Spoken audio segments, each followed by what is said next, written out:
Directive principles of state policy, राज्य के नीति निदेशक तत्व की शुरुआत हम लोग करने वाले हैं। और पहला क्वेश्चन जो रहा आपके सामने ये रहा, जिसके लिए आपको मिलेंगे 1 रुपया भी नहीं। ठीक है, राज्य के नीति निदेशक तत्व के बारे में निम्नलिखित में से कौन सा कथन सही नहीं है?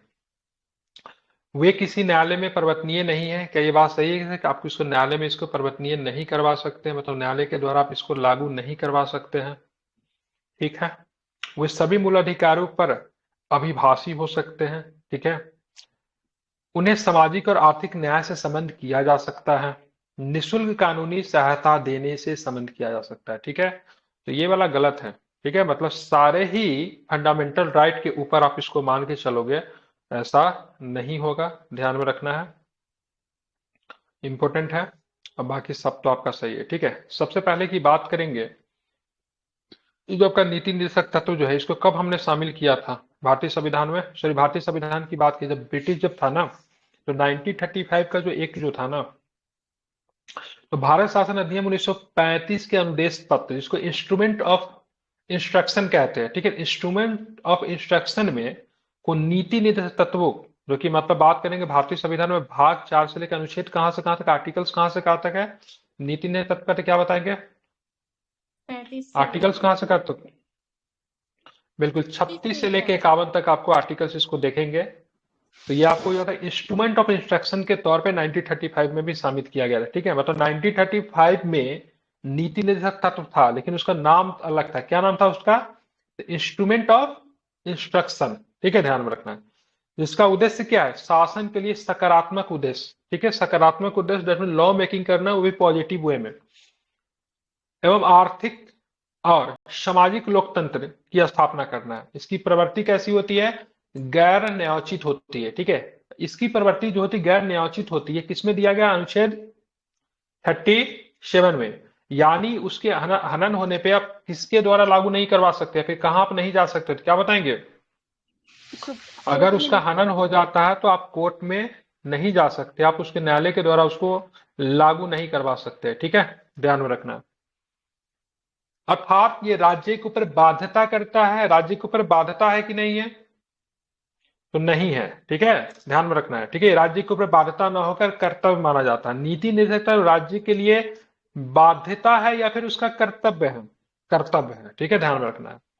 इसे निर्धारित सिद्धांत के देश के शासन के मूल है। हालांकि उच्चतम न्यायालय ने कई बार व्यवस्था दी है कि किसी विधि की संवैधानिकता की निर्धारण करते समय निदेशक तत्व को अनुच्छेद 14 या 19 के संबंध में तर्क संगत मानते हुए असंवैधानिकता से बचा जा सकता है। वर्तमान स्थिति में मूल अधिकार निदेशक तत्वों पर प्रभावी है। ठीक है, मतलब मूल अधिकार, अगर मान लीजिए फंडामेंटल राइट का हनन हो रहा है, अब बीच में आपका ना नीति निदेशक तत्व आ रहा है, तो न्यायालय किसको वरीयता देगी? फंडामेंटल राइट को देगी या फिर नीति निदेशक तत्व को वरीयता देगी? किसको देगी?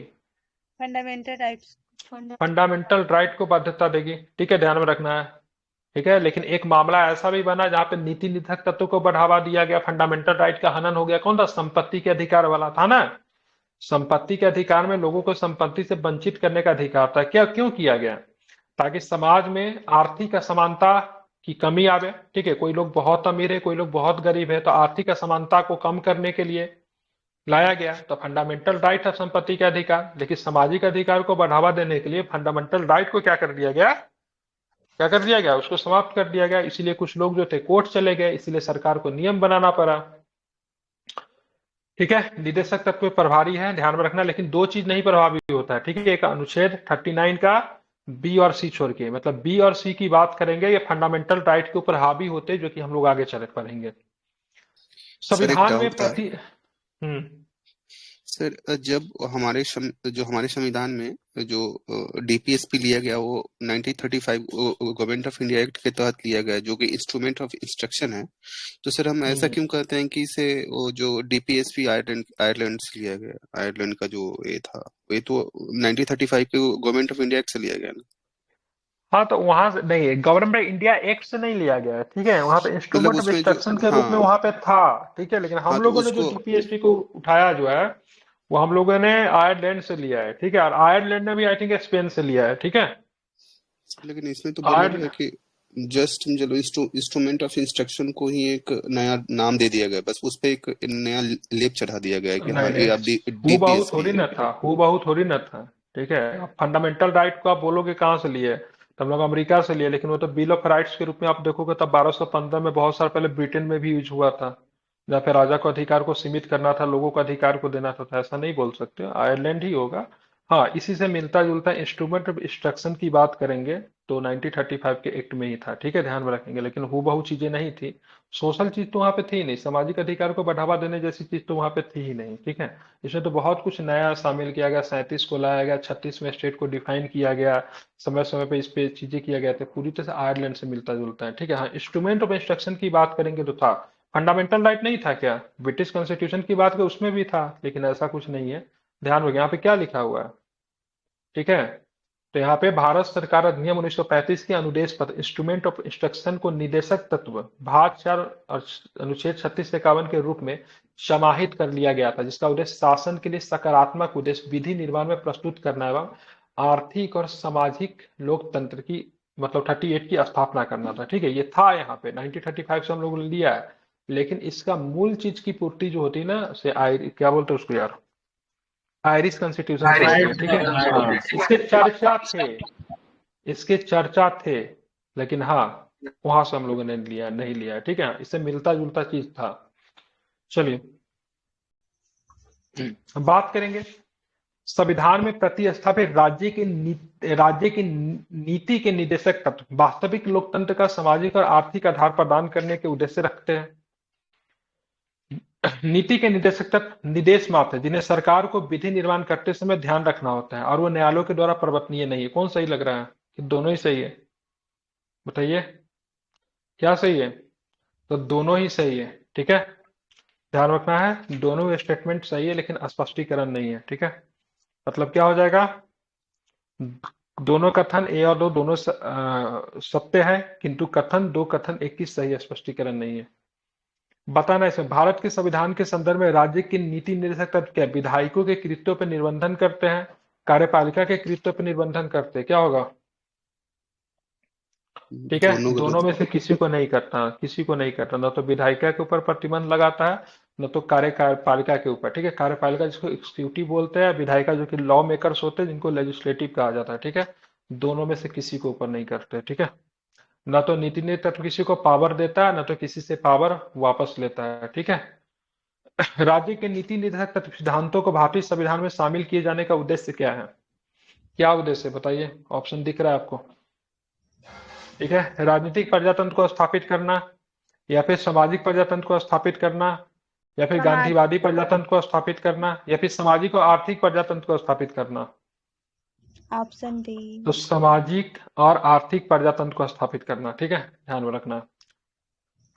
अब चलेंगे आगे, राज्य के नीति के निदेशक तत्व के बारे में निम्नलिखित कथनों पर विचार कीजिए। ये तत्व देश के सामाजिक आर्थिक लोकतंत्र की व्याख्या करते हैं। इन तत्वों में अंतर्विष्ट उपबंध किसी न्यायालय द्वारा प्रवर्तनीय मतलब इन्फोर्सेबल नहीं होता है। दोनों ही कथन की बात करेंगे, सही है ना, दोनों सही। जी सर। बताएं राज्य के नीति निर्देशक तत्व का प्रयोजन क्या है, ये मतलब ये प्रकृति में सकारात्मक होते हैं या फिर प्रकृति में नकारात्मक होते हैं, मतलब पॉजिटिव होते हैं फिर निगेटिव होते हैं, सकारात्मक है सर, इसमें पॉजिटिव कोई रोक होते हैं, नहीं ठीक है, है। इस पर कोई रोक हाँ नहीं है। बिल्कुल, बिल्कुल ठीक है। तो ऐसे सकारात्मक अनुदेश प्रस्तुत करना जो सभी स्तरों पर राज्य नीति का मार्गदर्शन करे। गांधी के विकेंद्रीकृत राज्य के विचार का कार्यान्वयन भी है इसमें, या फिर बताओगे क्या है, सरकार द्वारा यात्री इच्छिक शक्तियों का प्रयोग का नियंत्रण है, या फिर समाज के पिछड़े वर्गों के कल्याण को संवर्धित करना है। तो इसका क्या है, तो ध्यान रखना है ऐसे सकारात्मक अनुदेश प्रस्तुत करना है जो सभी स्तरों पर राज्य नीति का मार्गदर्शन करे, ठीक है। ये प्रश्न में भारतीय संविधान के भाग 4 में अंतर्विष्ट प्रावधानों के संबंध में निम्नलिखित में से कौन सा सही है, या न्यायालयों के द्वारा प्रवर्तनीय होंगे, they shall be enforceable by court, नहीं होंगे, वे किसी न्यायालय के द्वारा प्रवर्तनीय नहीं होंगे। इस भाग में अधिक कथित सिद्धांत राज्य के द्वारा कानून बनाने को प्रभावित करेंगे, बताइए, ठीक है। तीसरा सही होगा कि नहीं होगा, नहीं। तीसरा सही होगा कि नहीं होगा, होगा सर, होगा सर, होगा, राइट होगा सर। बिल्कुल ठीक है, बिल्कुल ठीक है। The principle of laid down the this part are influence the making the law by the state, ठीक है, बिल्कुल। जब राज्य जब कानून बनाएगी तो इसके सिद्धांतों को क्या रखेगी, ध्यान में रखेगी। ठीक है, ध्यान में रखना। मतलब राज्य से ऐसी अपेक्षा की जाती है, ऐसे जब आप कानून बनाओ तो नीति निर्देशक तत्वों के बारे में आप ध्यान में रखो। ठीक है, ध्यान में रखना, ऐसा नहीं कि अंधाधुंध कानून बना देना। राज्य के नीति निर्देशक तत्व के संबंध में निम्नलिखित में से कौन सा कथन सही नहीं है। राज्य की नीति के निर्देशक तत्व का पालन राज्य प्रशासन के मामले में साथ साथ कानून निर्माण में भी करेगा। राज्य की नीति के निर्देशक तत्व का पालन राज्य प्रशासन के मामले के साथ साथ कानून निर्माण में भी करेगा। राइट, सही की गलत है। तो कानून निर्माण में तो होता है, प्रशासन में ठीक है, ये ठीक है ना। बताना, राज्य की नीति ने तत्व गणतंत्रीय संविधान के अधीन राज्य के ध्येय को मूर्त रूप देते हैं। The directive principle of state policy embody the object of the state under the Republican constitution, ये भी ठीक है। बताना यहाँ पे, दोनों के मध्य विवाद की स्थिति में राज्य के नीति तत्व मूल अधिकारों पर अग्रता रखते हैं, ये गलत है ना। अभी जस्ट ऊपर में हम लोगों ने पढ़ा था, इससे नीति निर्देशक तत्व मूल अधिकारों के एक दूसरे को तो पूरक तो कहते हैं, लेकिन अगर बाय द वे अगर विवाद अगर हो जाएगा तो किसको हम लोग पहले देखेंगे। भाई मूल अधिकार लोगों का जीवन है, ठीक है, तो मूल अधिकार को अग्रता रखेंगे। ठीक है, न कि नीति निर्देशक तत्व, मतलब डीपीएसपी फंडामेंटल राइट के ऊपर नहीं होगा। ठीक है, ये गलत। राज्य के नीति तत्वों को न्यायालयों में परिवर्तनीय नहीं है, not enforceable by the court. ठीक है, बिल्कुल सही है। भारतीय संविधान में राज्य नीति निर्देशक सिद्धांत क्या देश के शासन के मूलभूत महत्व क्या है, ये सही है क्या। बिल्कुल ठीक है, सही है ये।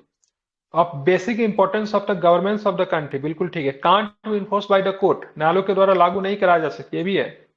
It's responsibility of the state to give them proper weightage will making the law, राज्य का कर्तव्य है कि विधि निर्माण में उसका पूरा सम्मान करे। ठीक है, ध्यान में रखना है, ये सारे ही सही है आपके। ठीक है, तो ऑल स्टेटमेंट आर करेक्ट।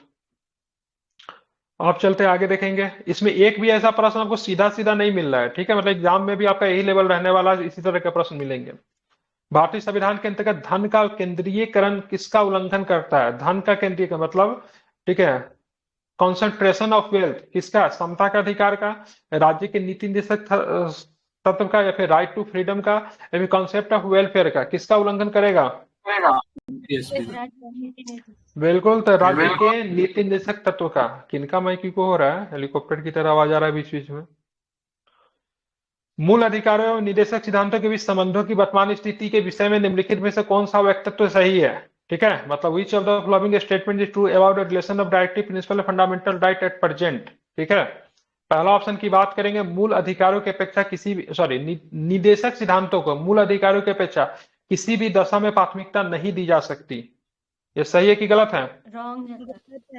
हाँ, तो कौन से दशा में दिया जा सकता है, ये बताइए। 93 बी और सी। 93 और बी और सी, वेरी गुड, समझदार हो गए आप लोग। स्मॉल वाला भी है, 39। ठीक है, हाँ 39 याद रखो ना, बस हो गया। मूल अधिकारों की अपेक्षा निदेशक सिद्धांतों को सदैव प्राथमिकता दी जाती है, तो ये भी गलत है यार।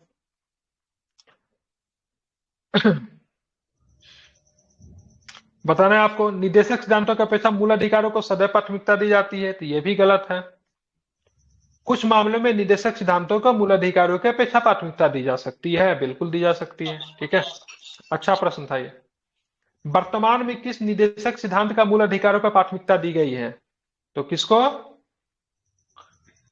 तो बी और सी को, बिल्कुल ठीक है, बिल्कुल ठीक है, ध्यान रखना। 39 बी एंड सी, ठीक है, ये बड़ा वाला भी है। बड़ा वाला छोटा वाला का क्या मतलब होता है, 39 बी का मतलब क्या है, ये और हम लिखेंगे बड़ा वाला बाद में ऐड, हाँ, बड़ा वाला बाद में आया था। ठीक है, ध्यान रखिए, जो बड़ा वाला जो बी जहाँ पे होगा ना, या फिर ए बी सी होगा, वो बड़ा, तो हम हमेशा भूल जाते हैं। तो जब भी मेन जब लिखने जाइए ना, तो बी सी लिखिए ही नहीं, ठीक है, इसको बॉ लिख दिए।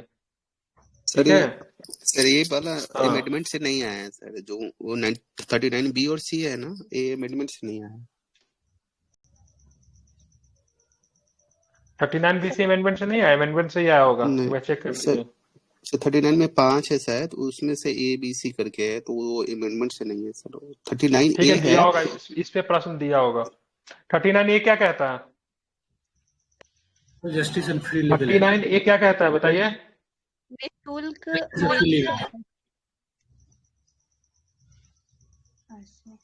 जस्टिस से इक्वल जस्टिस से रिलेटेड है ना, equal justice for all free citizen. Free justice से रिलेटेड है सर वो सर अमेंडमेंट्स बिल्कुल आया ठीक है। ये 39A वाला का लाभ किसको मिलेगा पता है? 39A फ्री जस्टिस की बात करते हैं, किसको? महिला को मिलेगा, ठीक है। जो भी जुबलाइन बच्चे जो होते हैं उनको मिलेंगे, जो पागल लोग जो होते हैं उनको मिल सकता है, या फिर क्रिमिनल्स वगैरह को भी आई थिंक मिलता है इसमें, ठीक है, जो कि मतलब वकील वगैरह हायर नहीं कर सकते। दिया होगा, ऐसे प्रश्न पूछे गए हैं। बताना है भारत के संविधान के अनुसार निम्नलिखित में से कौन सा देश के शासन के लिए आधारभूत है? तो देश के शासन के लिए तो राज्य के निदेशक तत्व, ठीक है, ध्यान रखें कौन है, तो राज्य के निदेशक तत्व। बताना है निदेशक तत्व क्या है, तो नॉन जस्टिकेबल है, मतलब अबाध योग्य है, ठीक है।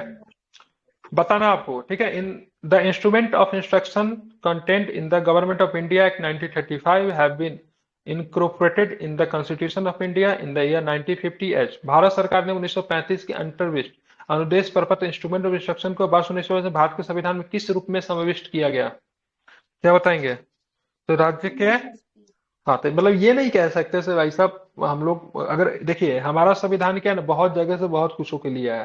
हम लोग क्या बोलते हैं, हमारे संविधान का नीति निषेध तत्व जो है आयरलैंड से क्या है, क्या बोलते हैं उसको यार, प्रभावित लिया गया है, प्रभावित है, ऐसा कुछ बोलते हैं, ठीक है। राज्य के नीतिगत तत्वों के संबंध में निम्नलिखित में से कौन सा कथन सही नहीं है? चलिए, पहला, भारत के संविधान के भाग 4 में अंतर्विष्ट उपबंध किसी भी न्यायालय के द्वारा परिवर्तनीय नहीं होंगे। क्या ये बात सही है? सही है। सही है, बिल्कुल। देश के शासन में राज्य नीति तत्व मूलभूत है? कोई दिक्कत है तो बताइए, ठीक है।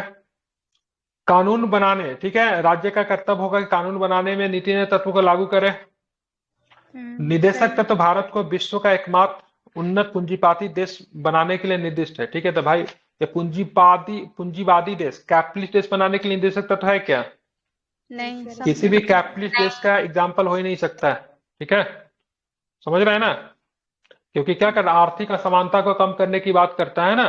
तो पूंजीवादी देश में क्या होगा, आर्थिक असमानता ज्यादा होता है कि कम होता है? पूंजी बिल्कुल, कैपिटलिस्ट क्लास को ध्यान रखे, कोई आदमी बहुत ही ज्यादा अमीर हो जाएगा, ठीक है।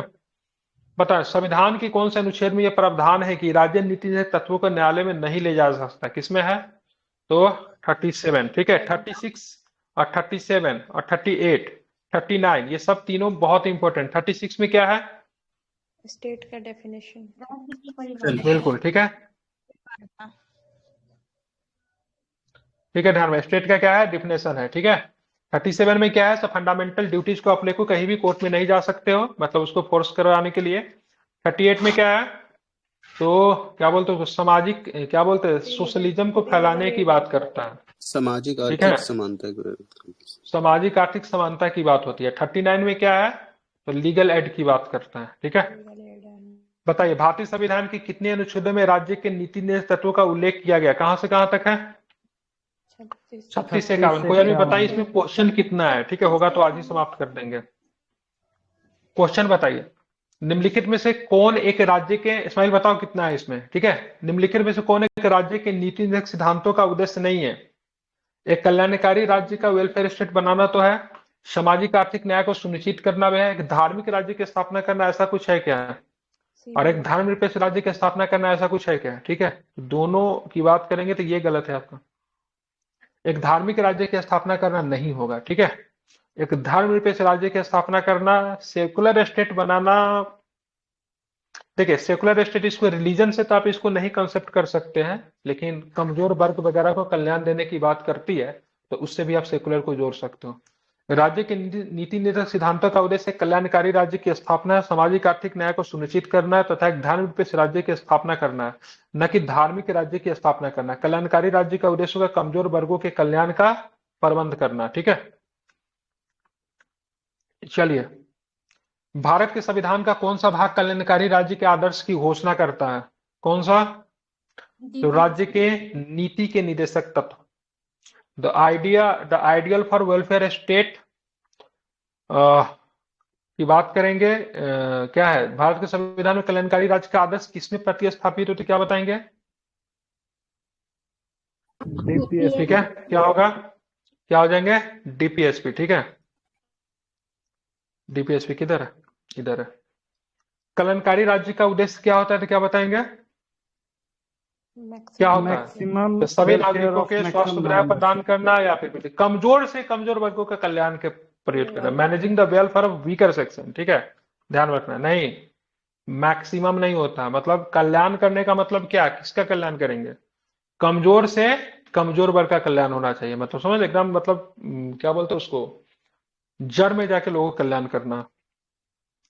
भारत के संविधान के निम्नलिखित में से किन किन उपबंधों के भारत सरकार द्वारा शुरू किए गए राष्ट्रीय सामाजिक सहायता कार्यक्रम के द्वारा पूरा किया गया है? तो मूल अधिकार, मूल ड्यूटीज, सॉरी मूल कर्तव्य, या फिर बात करेंगे राज्य के नीति निर्देशक तत्व, क्या हो जाएंगे? तो केवल राज्य के नीति निर्देशक तत्व। अब बाकी जितने भी स्कीम वगैरह चलते हैं, ठीक, अभी आपके अकाउंट में 7,000 रुपया आ गया होगा, बाढ़ आया है ना, या फिर मनरेगा है, नरेगा है, या फिर फ्री में मुफ्त में चावल वगैरह मिल जाता है, वो सब किसके तहत?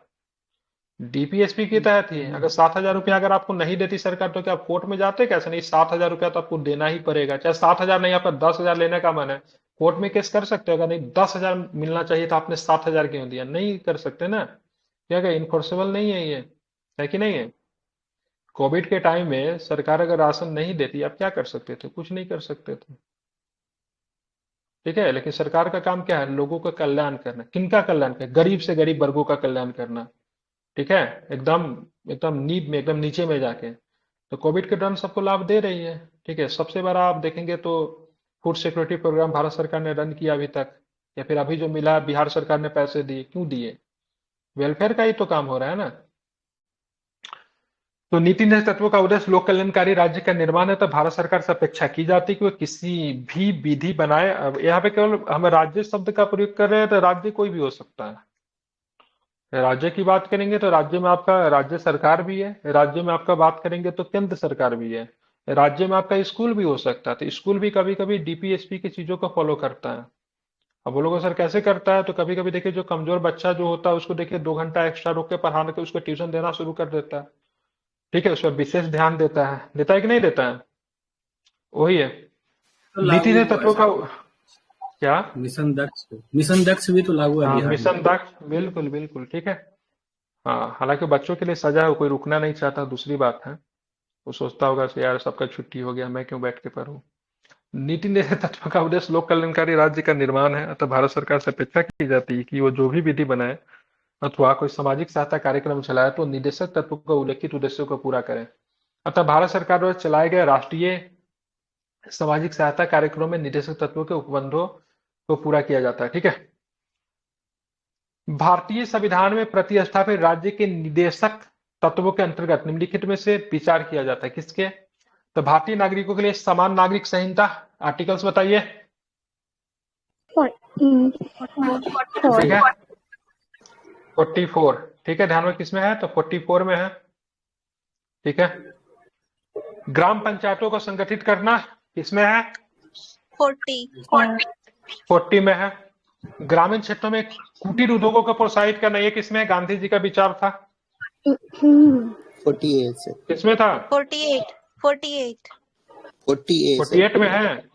उसमें तो ये सब इन्वायरमेंट 40 इन्वायरमेंट है, 40A सही होगा। दूसरा आर्टिकल्स होगा। 40A है शायद। हाँ होगा, ठीक है, 40 के ए में होगा। हाँ, सभी कर्मकारों के लिए यथोचित अवकाश तथा सांस्कृतिक अवसर उपलब्ध करना है। कौन सही होगा? बताइए बताइए बताइए बताइए, जल्दी जल्दी जल्दी बताइए, क्या होगा? क्या होगा? 2 सुतली बम मिलेंगे प्रश्न के उत्तर देने पे। ठीक है, क्या सही है? अभी तक भी नहीं बता आप 43 लोग, में बता देना चाहिए। 43 के अंदर कोई सब क्लॉज है सर। 43 में ही होगा। 43 के सब क्लोज में तो सहकारी समिति है। सर ठीक है, 25 क्वेश्चन सर 43 बोला हूँ मैं, 43 के अंदर इतना कोई देर सब तो लग गया है। हाँ? मिनिमम वेज सजा मिलना चाहिए। ये तो है ही आपका। ठीक है, है। ये भी है आपका। भारतीय नागरिकों के लिए समान नागरिक सुरक्षित करना। ठीक है, सिक्योरिंग व citizen for uniform civil code, ये भी डीपीएससी में है। क्या आंसर लिया है इसका? 24 का बी। केवल 2 और 3 लिया है, एक को छोड़ दिया है क्या? भारतीय नागरिकों के लिए समान नागरिक संहिता सुरक्षित करना 44 में है, तो ये क्यों छोड़ दिया भाई? अभी अभी पूछ रहा है ना। क्या में यूसेस कुछ गांधीवादी वगैरह गांधीवादी तो कुछ से कहाँ गांधीवादी गांधीवादी लगाया हुआ है? से नीचे ऑप्शन देखिए, नीचे है। अच्छा नीचे भी है, अच्छा नीचे भी है, ठीक है। निम्नलिखित में से कौन गांधीवादी सिद्धांत को राज्य के नीति तत्वों में पढ़े? हालांकि कॉन्स्टिट्यूशन में गांधीवादी ये सब कुछ दिया हुआ नहीं है, ठीक है। सुविधा के अनुसार मतलब हम लोगों ने इसको बना लिया है, ठीक है, ध्यान में रखना है, ठीक है। तो कॉन्स्टिट्यूशन में ऐसा कुछ नहीं है, सुविधा के अनुसार लोगों ने क्या किया है, इसको बना लिया है, ठीक है। तो ये गांधीवादी में आते हैं, ठीक है, ध्यान में रखना है। तो यहाँ पे अगर बात करेंगे तो 2 और 3 सही हो जाएंगे। 2 और 3 में बात क्या है, ग्राम पंचायतों को गांधी जी चाहते थे भारत की आत्मा गांव में बसती है, उनका मानना था ऐसा। और गांधी जी सबको क्या बोलते हैं, चरखा चलाओ और खूब खुश रहो, ठीक है, तो ये भी हो जाएगा। सभी कर्मकारों के लिए यथोचित अवकाश संस्कृत। गांधी जी जो उद्योगों के समर्थक थे क्या? गांधी जी का कहना था देखो अमेरिका में उद्योग है वो ठीक है, लेकिन भारत में उद्योग ठीक नहीं है। वो अमेरिका भारी में जो उद्योग के उद्योग जो, समर्थक थे। हाँ ठीक है, हाँ बिल्कुल, अमेरिका में जो उद्योग जो था, इंडस्ट्री जो था, भारी उद्योग, उनके वो समर्थक थे, लेकिन भारत में इसके पक्ष में नहीं थे। तो थे भी नहीं थे, वो जगह के हिसाब से अपना ना वो चेंज कर देते थे। तो गांधीवादी सिद्धांत की बात करेंगे, 47 है ना, नासा, नासा को बंद करते, ये भी गांधीवादी सिद्धांत ही है, ठीक है। और बात करेंगे पशुपालन वगैरह को बढ़ावा किसमें देना, 48 में, पशुपालन वगैरह किसमें, 48, उसके भी गांधी जी समर्थक है। और जिसमें बात करते क्या बोलते हैं, जो दुधारू पशु का संरक्षण जो है ना, उसके भी गांधी जी समर्थक है। गांधी जी ने भारत निर्माण के लिए उनके विचारों को निर्देशित तत्वों में शामिल किया गया। इनमें राज्य से अपेक्षा की जाती है कि वो राज्य क्या क्या करे, देखिए इसमें सब दिया होगा गांधी जी से संबंधित, ठीक है। दुधारू पशु वाला किसमें, 48 में बताया तो था, मतलब गोबरा एवं अन्य दुधारू पशुओं की हत्या को निषिद्ध करें, ठीक है, इसलिए कभी कभी राज्य बंद कर दीजिए। गांधी जी क्या चीज का दूध पीते थे, बकरी के ना, वो भी दुधारू पशु है, ठीक है। हालांकि दुधारू पशु में उसको काउंट नहीं किया जाता, तो गांधी जी पीते तो दूसरी बात है। मादक पदार्थों के दुरुपयोग पर प्रतिबंध लगाते हैं, 47, बिहार ने शराबबंदी कर दिया। नहीं, कुछ लोग चले गए भाई साहब खाने पीने का अधिकार फंडामेंटल राइट है, शराब खुलवाओ। तो राज्य ने बोला भाई साहब नीति निर्देशक तत्व है मेरे पास, मैं तो बैन कर सकता हूँ। तो यहाँ पे 47 के द्वारा अनुसूचित जाति अनुसूचित जनजाति कमजोर वर्गों के सामाजिक अन्याय से सुरक्षा, 46 आरक्षण का प्रावधान करता है। किसी के कॉपी में मैंने कल लिखा था ना, इसके बारे में चर्चा करो, किसी के कॉपी में मैंने लिखा था कल, ठीक है, अनुच्छेद 46 की चर्चा कीजिए। देखिए जहां पे संविधान के कॉन्सेप्ट बन सकते हैं ना, कॉपी में जरूर लिखना चाहिए। किसी का पूरा प्लेन कॉपी था, ठीक है, इसी का वो आई थिंक ईडब्ल्यूएस आरक्षण को लेके था, ठीक है। तो मैं बोला था कुछ संवैधानिक नियमों का चर्चा कर दूं, यहाँ पे 46 बोला था। सहकारी समितियों के गठन की बात करेंगे, 43 के बी में है। और सहकारी समितियों के गठन को लेकर 43 बी में है, और इसके लेकर नियम भी बना ना। कौन सा संवैधानिक संशोधन था, 97वां, ठीक है। कुटीर उद्योगों को प्रोत्साहन देने की बात 43 बी में है। ग्राम पंचायतों के गठन की बात करेंगे 40 में, ठीक है। तो 40, 43, 43 का बी, ठीक है, 47 और 48, ये कौन से दर्शन है, तो गांधीवादी दर्शन है। जो बात मैंने यहाँ पे बात किया, संविधान में ऐसा कोई वर्गीकरण नहीं दिया गया, केवल इसकी प्रकृति और इसके सहज अध्ययन के लिए इन्हें समाजवादी, गांधीवादी और उदार बुद्धिजीवी में विभक्त किया गया है, ठीक है। बताना, भारत के संविधान के 36 से 51 तक के धाराओं को राज्य के निदेशक के निर्देशात्मक सिद्धांत है, उन धाराओं की पहचान के जिसमें गांधीवादी सिद्धांत है। तो किसमें है गांधीवादी सिद्धांत, अभी जस्ट पढ़ा ना, तो 40 में, 47 में और 48 में, ठीक है, हाँ ठीक है।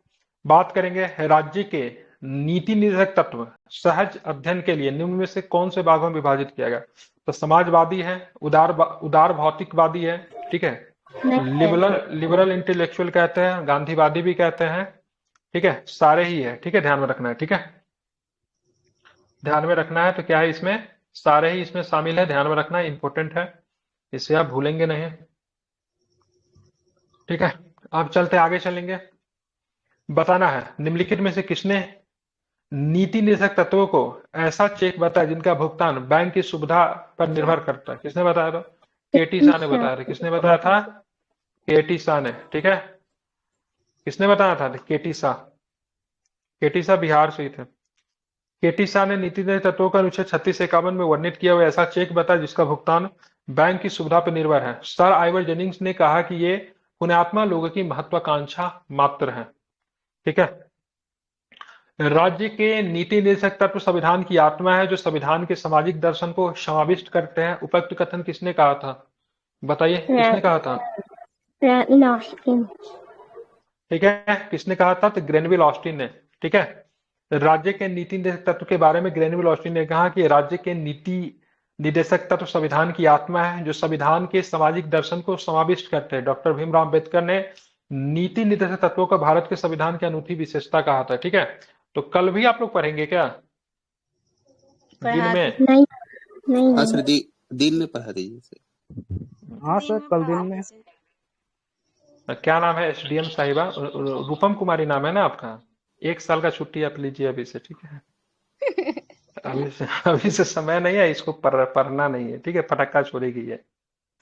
कौन कौन सा फटाका खरीदी है? आलू बम। आलू बम। अरे हम लोग उसको छोप पकड़ते थे, क्या बोले, पानी में जो आवाज करता था, बहुत मजा आता था। क्या नाम था उसका, भूल गया मैं। हाइड्रो बम था क्या सर? नहीं, वो पानी में डालने पे आवाज करता था वो नाव बना के उसपे बम रख देते थे। नहीं, वो पानी के अंदर भी चला जाता था फिर भी नहीं बुझता था। आलू बम ही तो था। पनिया बम आलू बोलते बम, हैं।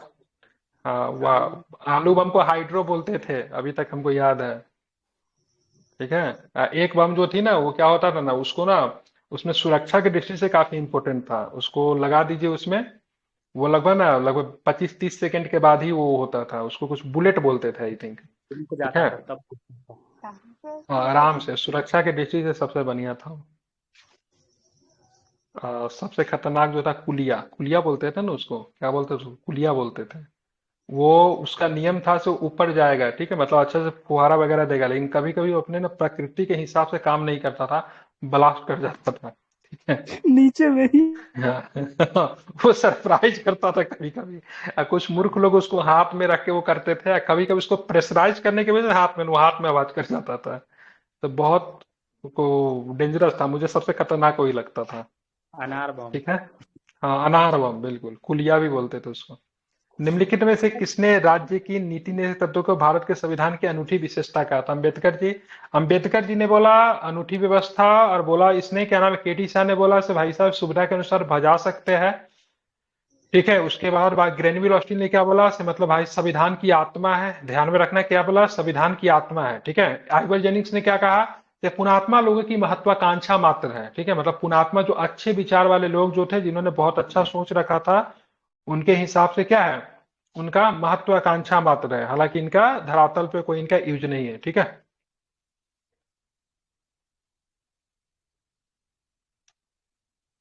ध्यान में रखना है। चलिए आगे चलते हैं। बताना, निम्नलिखित में से किसने राज्य की नीति तत्व को सामाजिक अपवर्जन के लक्ष्य को आगे बढ़ाने के उद्देश्य के रूप में माना है? क्या बताएंगे? ग्रेनवेल ऑस्टिन ने। ठीक है, नीति निर्देशक तत्व भारतीय संविधान के भाग 4 अनुच्छेद 36 से 51 में वर्णित है। नीति निर्देशक तत्वों को ग्रेनविल ऑस्टिन ने सामाजिक अपवर्जन के लक्ष्यों को आगे बढ़ाने के उद्देश्य के रूप में बताया है। केसीबीएन इन्हें लक्ष्य एवं आकांक्षाओं का घोषणा पत्र, जबकि आइवर जेनिंग्स ने क्या बताया? क्रमकांडी आकांक्षा।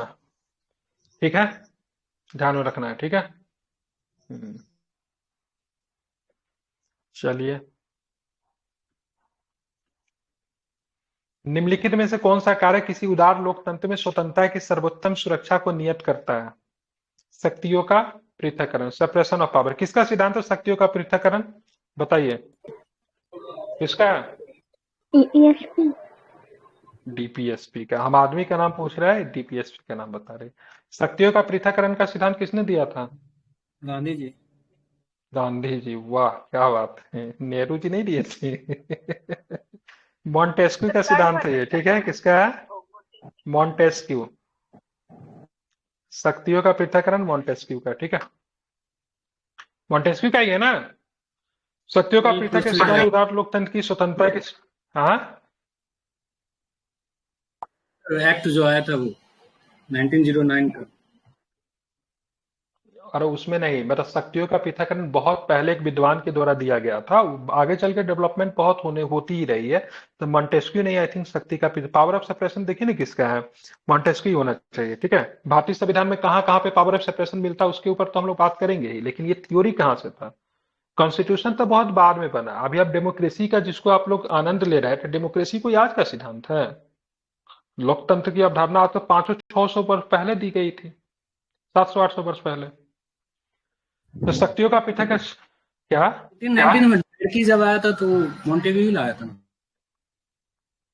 अरे मॉन्टेग्यू चेम्सफोर्ड नहीं बोले, मॉन्टेस्क्यू एक विद्वान है, ठीक है। ये मॉन्टेस्क्यू दूसरा है, यूरोप का है। ये मॉन्टेग्यू चेम्सफोर्ड नहीं है, ये डायरकी के ये लिए कह रहे हैं, मॉन्टेस्क्यू डायरकी। है। हाँ, डायरकी जो था 1919 के एक्ट में था। वो दार्शनिक न है सर। हाँ, रूल मॉन्टेस्क्यू है। दार्शनिक है, विद्वान है, ठीक है। मॉन्टेस्क्यू हो गया, रूसो हो गया, जॉन लॉक है, ये सब विद्वान है। इन लोगों ने पॉलिटी के क्षेत्र में बहुत सारे सिद्धांत दिए हैं। उससे पहले जाएंगे तो आपको अरस्तु मिलेंगे, अरस्तु से भी पहले जाएंगे, अरस्तु का गुरु का नाम क्या था? प्लूटो था। उससे पहले जाएंगे सुकरात जाएंगे। इन्होंने स्टेट को बहुत अच्छे तरीके से डिफाइन किया इन लोगों ने। शक्तियों का पृथक्करण सिद्धांत उदार लोकतंत्र में स्वतंत्रता की सर्व सुरक्षा को नियम करता है, क्योंकि इसके माध्यम से सरकार की तीनों अंग, ठीक है। और किसके किसके बीच में शक्तियों का पृथक्करण है? विधायिका, कार्यपालिका एवं न्यायपालिका, ठीक है। एक दूसरे के शक्तियों पर नियंत्रण और संतुलन का काम करते हैं, ठीक है। अगर पूछा जाएगा, इस सब एक दूसरे के ऊपर चेक एंड बैलेंस करके रखता है, ठीक है। विधायिका किसके ऊपर चेक एंड बैलेंस करेगा? कार्यपालिका के ऊपर, ठीक है। समझ रहे हैं ना? विधायिका अगर गलत कानून बना देगी तो कहां पे जाएगा? न्यायपालिका के ऊपर, ठीक है। न्यायपालिका भी अपने मन के मनमौजी नहीं कैसे, न्यायपालिका किसके हिसाब से काम करेगा? तो संविधान के अनुसार करेगा ना। कार्यपालिका में अगर कुछ कुछ नौटंकीबाजी करेगा तो कार्यपालिका के ऊपर भी नियंत्रण रख सकता है। बोलोगे सर कार्यपालिका के ऊपर? बिल्कुल, ठीक है। मिनिस्टर क्या है? मिनिस्टर किसका हिस्सा? विधायिका का हिस्सा है या फिर कार्यपालिका का हिस्सा? मिनिस्टर्स दोनों सर। कार्यपालिका का हाँ, भारत में विधायिका जो होता है ना, दोनों का हिस्सा हो जाता है। एक विधायक जो होता है ना, कभी कभी सॉरी, एक मंत्री जो होता है ना, विधायिका के तौर पर भी काम कर सकता है जब वो लॉ मेकिंग प्रोसेस में रहे तो। और जब अपना पावर का यूज करता है मिनिस्टर के तौर पर, कार्यपालिका का हिस्सा बन जाता है, ठीक है। पुलिस हो गया, डिस्ट्रिक्ट मजिस्ट्रेट हो गया, सब किसका? कार्यपालिका का हिस्सा है, ठीक है। जो कि सबके किसी न किसी मिनिस्टर के अंदर में ही वो लोग उनके ऑर्डर पे ही काम करते हैं, ठीक है। या फिर विधायिका जो नियम बना रही है उस नियम के आधार पर काम करते हैं, ठीक है। हाँ, भारत में तो एक पावर ऑफ डिसेंट्रलाइजेशन का एक तीसरा एग्जाम्पल भी है, ठीक है, जिसको हम लोग कौन सा जानते हैं? लोकल बॉडी के नाम से ही जानते हैं। तो नीति निर्धारक तत्वों के समान नागरिक संहिता का सुझाव सुनिश्चित करती है। क्या सुनिश्चित करती है? ठीक है, तो ये राष्ट्रीय एकीकरण, नेशनल इंटीग्रेशन, ठीक है, राष्ट्रीय एकीकरण की बात करेंगे, ठीक है। तो हमारे यहाँ विविधता में एकता की बात करेंगे, एकता की बात करेंगे तो कौन सुनिश्चित करता है? तो ध्यान में रखना है, क्या नाम है इसका यार, ठीक है। तो समान नागरिक संहिता। तो समान नागरिक संहिता लोगों के अधिकार को बढ़ाएगा या फिर कम करेगा? ये फंडामेंटल राइट को कम करता है, ठीक है। को कम करेगा, हाँ, कम करता है। धार्मिक सांस्कृतिक अधिकार इन सबको कम करने की काम करता है, ठीक है। अनुच्छेद 44 नागरिकों के लिए एक समान नागरिक संहिता जिसमें राष्ट्रीय एकीकरण सुनिश्चित होता है। अनुच्छेद 45 क्या बोलता है? 14 वर्ष से तक की आयु के बच्चों को निःशुल्क शिक्षा। वर्तमान में निर्देशक तत्वों में 6 वर्ष तक के बच्चों के लिए प्रावधान है, ठीक है। 66वां संविधान संशोधन 2002 में के अनुच्छेद 45 में परिवर्तन किया गया था, ठीक है। तो ध्यान में रखना है, 14 वर्ष तक की आयु के बच्चों के निःशुल्क शिक्षा देने हैं। वर्तमान में निर्देशक तत्वों में 6 वर्ष तक के बच्चों के लिए यह प्रावधान है। 66वां संविधान संशोधन 2002 में अनुच्छेद 45 में क्या किया गया था? परिवर्तन किया गया था, ठीक है। तो आप ये बताओ, 6 वर्ष तक के आयु के बच्चों के निःशुल्क शिक्षा कहाँ पे दिया जाता है? उनको शिक्षा ही नहीं देना, उनका भोजन का भी ध्यान रखना, उसके पौष्टिकता का भी ध्यान रखना है। कहाँ पे? आंगनबाड़ी केंद्र वगैरह में जो शिक्षा दिया जाता है। 48 क्या है? तो कृषि पशुपालन में वैज्ञानिकता का प्रयोग करना है। 48 के क्या में क्या? पर्यावरण संरक्षण को, ठीक है, ध्यान में रखना है। क्या करना है उसको? पर्यावरण संरक्षण को, पर्यावरण का संरक्षण करना है। 42वें संविधान संशोधन 1976 में इसको जोड़ा गया। 49 में क्या है? तो राष्ट्रीय महत्व के स्मारक, स्थान एवं वस्तुओं का संरक्षण किया गया। 50 में क्या है? शक्ति का पृथक्करण है, ठीक है। शक्तियों का क्या है? पृथक्करण है, ध्यान में रखना है। 51 में क्या है? ध्यान रखना है, विधायिका कार्यपालिका का शक्तियों का पृथक्करण नहीं है। विधायिका कार्यपालिका के शक्ति का पृथक्करण हो ही नहीं सकता है। किसका पृथक्करण है? लेजिस्लेटिव और जुडिशियल। है सर। हाँ बिल्कुल, विधायिका को कार्यपालिका से पृथककरण कैसे कर देंगे?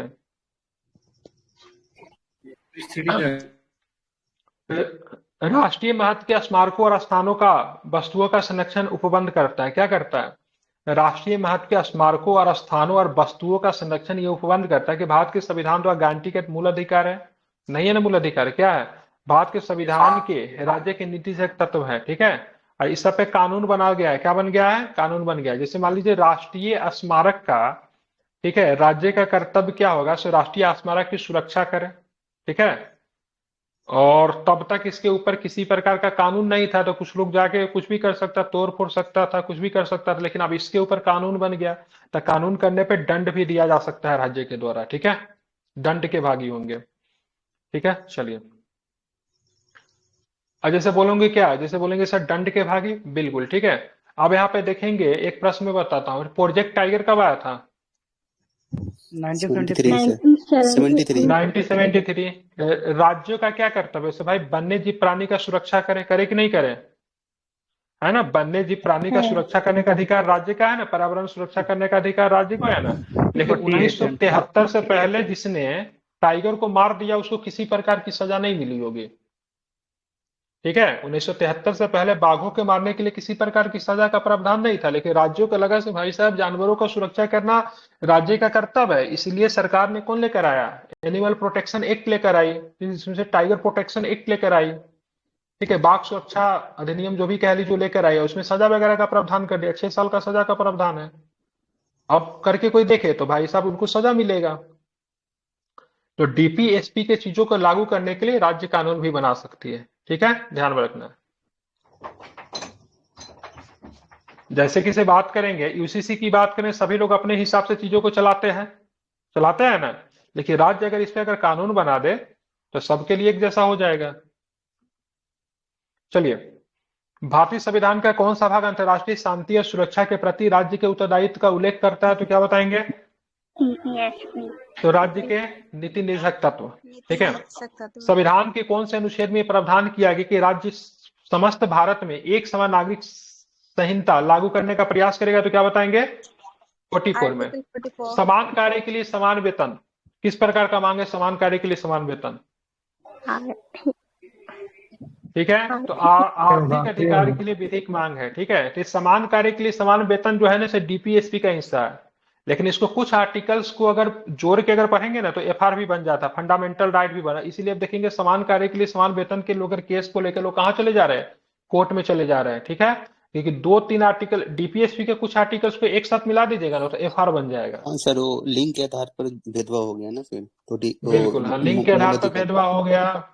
14 का भी उल्लंघन है। अफसरों की समानता किसमें है?